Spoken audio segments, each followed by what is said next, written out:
જય શ્રી કૃષ્ણ. જય હો, મંગલમય હો. પિતૃપક્ષ, પિતૃઓની ઈચ્છા, પિતૃઓની ભાવના, પિતૃઓના અધૂરા કાર્યો એમનો આપણને મોટા કરતા, ભણાવતા, પરણાવતા, આપણા બાળકોને રમાડવાની અતૂટ આશાઓ સાથે એમની યાદો આપણે પૂરી કરવી જોઈએ. આદરપૂર્વક યાદ કરી પૂર્ણ કરવાનો સંકલ્પ લેવાના આ દિવસો છે. મને શ્રોતાઓના રિપ્લાય આવે છે, માં હવેથી સરાદ્યા જેવા નકારાત્મક શબ્દો નહીં બોલીએ. બસ આ સ્મરણાંજલિ એ જ શ્રાદ્ધ છે.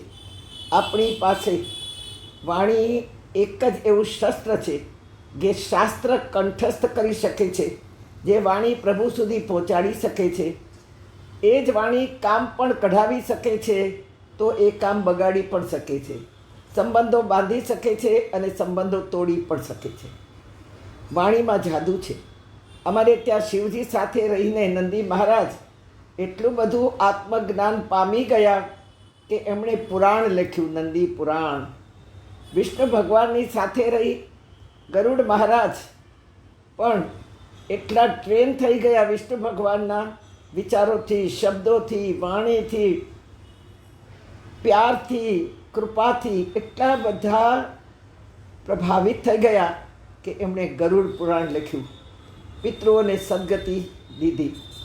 કોઈ પિતૃઓ સદગતિ પામતા હશે, દેહ છોડતા હોય તે વેળા દીકરા દીકરીઓ વિલ ઉખેડવાની ને વાંચવાની ઉતાવળ કરી રહ્યા હોય અને તે જ સમયે અમારા ગરુડ મહારાજ અમારા પિતૃઓને સદગતિ અપાવતા હોય. શિવ પાર્વતીજીની સાથે રહીને શ્રી રામાયણને રામકથા કરતા સ્વયં શિવને સુણીને એક કાગડો ઋષિ બની ગયો. પોતાના પક્ષી પરિવારને કથા સુનાવી. સાંજ પડે ક્રો ક્રો ક્રો ક્રો કરીને બધા જ પક્ષીઓને વૃક્ષની નીચે ભેગા કરે અને શિવજીની કથા પાર્વતીને જ્યારે સુનાવી રહ્યા હતા શિવજી, એ કથા તે વૃક્ષની ડાળી પર બેસીને સાંભળે અને સાંજ પડતા સંધ્યા ટાણે બધા જ એના પરિવાર, એના જ્ઞાતિના કાગડાઓને ભેગા કરે. બધા જ આવે, પંખીડાઓ બધા, ચકલીથી માંડીને, પોપટથી માંડીને, ચાતકથી માંડીને, મોરથી માંડીને બધા જ ભેગા થાય અને આ રામાયણની કથા સુનાવે. તે કાગભૂષુંડી નામે ઋષિ બની ગયા.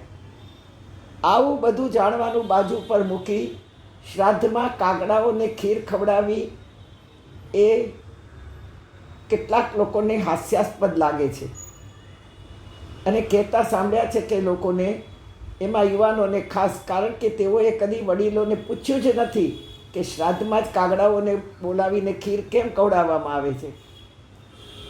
શું આપણા ગયેલા પિતૃઓ કાગડા બન્યા હશે? આવું યુવાનો પ્રશ્ન કરે છે કે કાગડાને બોલાવીને જ ખીર ખવડાવી 12 મહિનામાં, આ એક જ 15 દિવસમાં? એવો તે કેવો રિવાજ છે ભારતીય સંસ્કૃતિનો? વડીલો પાસે જવાબ નથી અને તેથી તો સરાદ્યા જેવા હલકા શબ્દો યુવાનો બોલે ત્યારે તેઓ સાંભળી રહે છે અને તેઓના મોઢામાંથી પણ આવા શબ્દો નીકળે છે કે સરાદ્યામાં કાંઈ ન થાય.